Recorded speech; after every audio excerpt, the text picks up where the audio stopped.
Assalamualaikum everyone and welcome back. I love the color red, but I never liked it on my sheets. This is Architect Shahriyar. And this is Architect Maheen. And you are watching yet another episode of Let's Talk Architecture.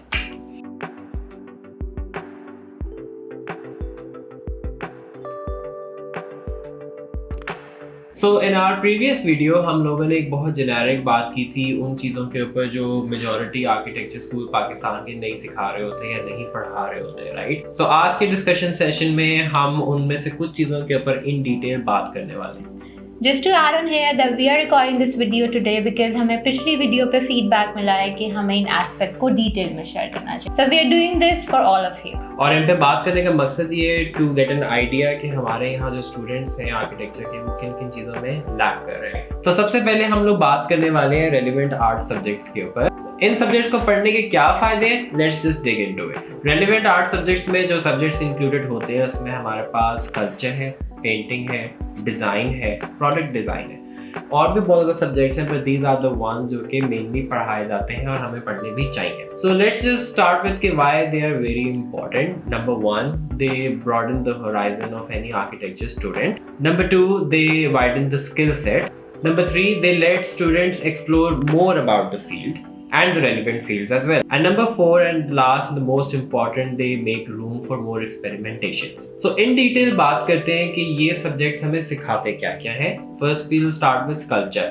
Architecture में किसी भी student के लिए बहुत ज़रूरी है कि वो मैसिंग को अंडरस्टैंड करे. कुछ लोग फॉर्म के ऊपर काम करते हैं, so it's very important that one should know how to make small models. उसके लिए स्कल्पचर आपको बहुत हेल्प आउट करता है. देन स्कल्पचर में बेतहाशा मटेरियल्स हैं, फोम है, पेपर है, कार्डबोर्ड्स हैं. There are plenty of material जिससे आर्किटेक्चर के जो स्टूडेंट्स हैं वो एक्सपेरिमेंटेशन कर सकते हैं, फॉर्म पे काम कर सकते हैं. Now will talk about design. Design में हम लोग कलर सीखते हैं, बैलेंस सीखते हैं, रिदम, हार्मनी. डिज़ाइन के बेतहाशा एलिमेंट्स हैं. उसके अलावा हम लोग एस्थेटिक्स के ऊपर काम करते हैं, स्केल पे हम काम करते हैं, माइन्यूट डिटेल्स के ऊपर हम काम करते हैं. तो डिज़ाइन हमें वो सब चीज़ें सिखा रहा होता है. Painting, lastly painting is very important. लोग कहते हैं पेंटिंग तो फाइन आर्ट्स का काम है. नो, फाइन आर्ट्स का काम नहीं है. पेंटिंग करने से आपकी जो कलर सेंस है, कलर एस्थेटिक्स है, वो डेवलप होते हैं. काफ़ी आर्किटेक्ट्स हैं, जैसे फॉर एग्जांपल हम गाउडी को पढ़ते हैं. सबसे ज़्यादा जो इंपॉर्टेंट चीज़ है दैट इज़ पेशेंस. पेंटिंग हम लोगों को पेशेंस सिखाता है, which is very important in the field of architecture. And product design की अगर हम बात करते हैं तो उसमें हम लोग कम्युनिकेशन थ्रू डिज़ाइन सीखते हैं, which is again very important. हम उसमें प्रेजेंटेशन स्किल सीखते हैं, मूड बोर्ड सीखते हैं. सो ये तमाम डिज़ाइन सब्जेक्ट्स और जिनको हम कहते हैं relevant art subjects, one way और the other they are helping us out in architecture. True. जैसे कि शरियार ने बात की है रेलिवेंट आर्ट सब्जेक्ट्स पे, जितने भी रेलिवेंट आर्ट सब्जेक्ट्स हैं in general I feel they are very important because जितने भी इंडिविजुअल्स आते हैं आर्किटेक्चर स्कूल में they come from a different background. सबका creativity level is different and उस स्टेज पे not many have explore their creativity yet. So जितने भी रेलिवेंट आर्ट सब्जेक्ट है ये हेल्प करते हैं रीसर्फेस करने में वो क्रिएटिविटी, वो मल्टी लेयर ऑफ क्रिएटिविटी जो हर इंडिविजुअल की होती है. और ये कैसे करते हैं? Through human sensation of touch, feel inside, by integrating them different art के एलिमेंट, जिसमें आपके पास लाइन है, स्पेस है, टेक्सचर है, फॉर्म है, पर्सपेक्टिव है, कलर है. और इन सब एस्पेक्ट से क्या होता है कि ये किसी भी इंडिविजुअल की जो आर्किटेक्ट स्कूल में है deeper understanding of architecture detail develop करते हैं. Deeper understanding of architecture detail होगी तो आपका जो प्रोसेस है वो हमेशा थॉटफुल होगा फ्रॉम आइडिया टिल प्रोडक्ट. एक और चीज़ जो रेलिवेंट आर्ट सब्जेक्ट से रिलेटेड है कि बिकॉज आपको जितने भी असाइनमेंट्स मिलती हैं इन द बिगिनिंग उनका जो आउटकम है वो कोई स्पेसिफिक नहीं होता. इट्स यूजुअली एब्स्ट्रैक्ट, और एब्स्ट्रैक्ट आउटकम हेल्प करते हैं किसी भी इंडिविजुअल को to play without any hesitant, right, to play freely. और किसी भी आर्किटेक्चर स्कूल स्टूडेंट के लिए, किसी भी आर्किटेक्ट के लिए in the field it's very important to draw freely बिना किसी डर के, with experimentation, and that's a very good quality to have. और ये क्वालिटी आपको इन आर्ट सब्जेक्ट्स में एक्सपेरिमेंटेशन के थ्रू आती है. इट डजंट डेवलप खुद ही से, they develop with practice in time, जब आप इन सब सब्जेक्ट्स में डिफरेंट असाइनमेंट्स के थ्रू डिफरेंट चीजें लर्न करते हैं, राइट? बिल्कुल, या. And these subjects do not waste time. In fact, these are very beneficial for all the architecture students. So now we're moving on to drawing and geometry. Yes. So drawing is the most important and the very first tool जो कि हर architect के लिए सीखना बहुत ज़रूरी है. Why? Because this is the first tool by using which वो अपना thought process, अपने ideas paper के ऊपर लेकर आ सकते हैं. And not to forget, this is the first step towards any design process. Unfortunately, हमारे यहाँ majority architecture schools में जो है drawing first year, second year बस यहाँ तक सिखाई जाती है, इससे आगे नहीं सिखाते.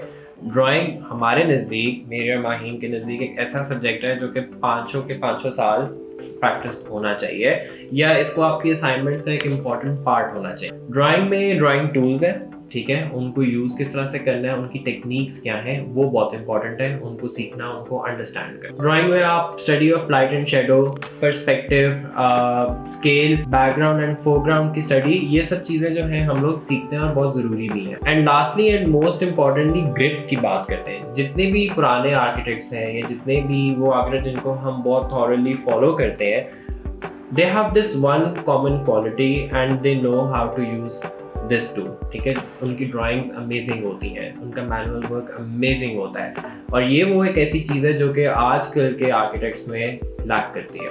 Adding on to drawing and geometry, जैसे शरियार ने बात की है, drawing is a very important skill set for any architecture student. ये आपको throughout help करता है different design processes में. Drawing, I think जो hand drawing है, basic hand drawing, शरियार, आप कोई भी project कर रहे होते हैं ना, it's a very important problem solving technique as well. आप कहीं पे फंस जाते हैं, आप जल्दी से sketch करते हैं, develop करते हैं, you see कि मैं कहाँ फंसा हूँ, कैसे इससे निकल सकते हैं, क्या माइन्यूट डिटेल है जो मैं और ऐड करूँगा तो मेरी स्पेस अच्छी हो जाएगी. Is something that you draw on paper, ये आप किसी सॉफ्टवेयर पे नहीं कर सकते. आप जो आर्किटेक्चरल ड्राइंग्स होती हैं, that different kinds of it. As an architecture student और अ प्रोफेशनल, आप कोई भी प्रोजेक्ट कर रहे हो, you will go through multiple phases जिसमें आपको ड्राइंग हेल्प करती है, जिसमें डेवलपमेंट ऑफ अ पार्टी है, not the party that Shahriar does all the time, it's the party जिसको हम कॉन्सेप्चुअल डायग्राम बोलते हैं. डेवलपमेंट ऑफ पार्टी से लेके आपका साइट एनालिसिस हम सब ड्रॉ करके करते हैं. आपकी स्पेस प्लानिंग, आपकी बिल्डिंग डिज़ाइन, ये देखना कि आपका बिल्डिंग का एक्सटीरियर कैसा होगा, आपके लेवल कैसे मार्क होंगे, स्केच की फॉर्म में you develop it to see how it's gonna look in the 3D और how it's gonna look in the actual space. And then also आपकी बिल्डिंग की छोटी छोटी डिटेल्स, ये सब आप हाथ से ड्रॉ करते हैं और उसके लिए ये स्किल सेट होना बहुत ज़रूरी है. And since we are emphasising it a lot, एक चीज़ मैं यहाँ पे ऐड करना चाहूँगी कि एज एन आर्किटेक्चर स्टूडेंट और एन आर्किटेक्ट, sketchbook आपके अटायर का पार्ट होना चाहिए. Adding on to that, when I was in my second year, a thesis year student asked me, "Can you draw party diagrams for me?" And then I was like, "कौन सी party?" That's why I mentioned that. Yeah, so you we know that don't the know. party. So we need to know these kind of things. And I want to add something different to the discussion, और वो ये चीज़ है कि हमारे यहाँ जो architecture schools हैं, उनका का पूरा focus होता है to prepare student to design 50-90 के घर. So Maheen, what's your take on it? I totally agree with Shahriar. Obviously जितने भी आर्किटेक्ट ग्रेजुएट्स हैं, ग्रेजुएशन के बाद उनमें से कुछ हैं जो रिसर्च की साइड पे चले जाएंगे, कुछ हैं जिनकी स्पेशलाइजेशन अर्बन में होगी, कुछ इंटीरियर करना चाहेंगे, कुछ फोटोग्राफी साइड पे चले जाएंगे, कुछ डॉक्यूमेंटेशन साइड पे चले जाएंगे, कुछ कंजर्वेशन साइड पे चले जाएंगे. लेकिन आपको मोल्ड इस तरह किया जाता है कि आपने शायद एक ही काम करना है. आर्किटेक्चर स्कूल में इन सब चीज़ों का एक्सपोजर इसलिए ज़रूरी है कि जब एक आर्किटेक्ट ग्रेजुएट कर जाए, जब एक स्टूडेंट ग्रेजुएट कर जाए और वो आर्किटेक्ट बन जाए, उसको 1, 2, 5 साल ये डिसाइफर करने में ना लग जाए कि मैंने आगे करना क्या है. आई फील इंस्टीट्यूशंस को इतनी स्पेस देनी चाहिए कि थीसिस में स्टूडेंट ये एक्सप्लोर कर सकें कि उनका इंटरेस्ट क्या है और वो उसको आर्किटेक्चर के साथ अलाइन करके कोई प्रोजेक्ट करें. So they have more clarity when they graduate कि उन्हें ज़िंदगी में करना क्या है, उनको अपनी फील्ड में किस तरफ जाना है. एंड आई थिंक ये जितना जल्दी आप डिसाइफर कर लेते हैं, उतना सेटल होने में, स्टेबल होने में कम टाइम लगता है आपको, राइट? सो आज के लिए इतना ही, सो आप सब एब्जॉर्ब कर सकें जो भी हमने डिस्कशन की है, and it's not too much for you. और हमें अपना वाइटल फीडबैक देना मत भूलिएगा, and you can do that by writing us on info@arkistan.com.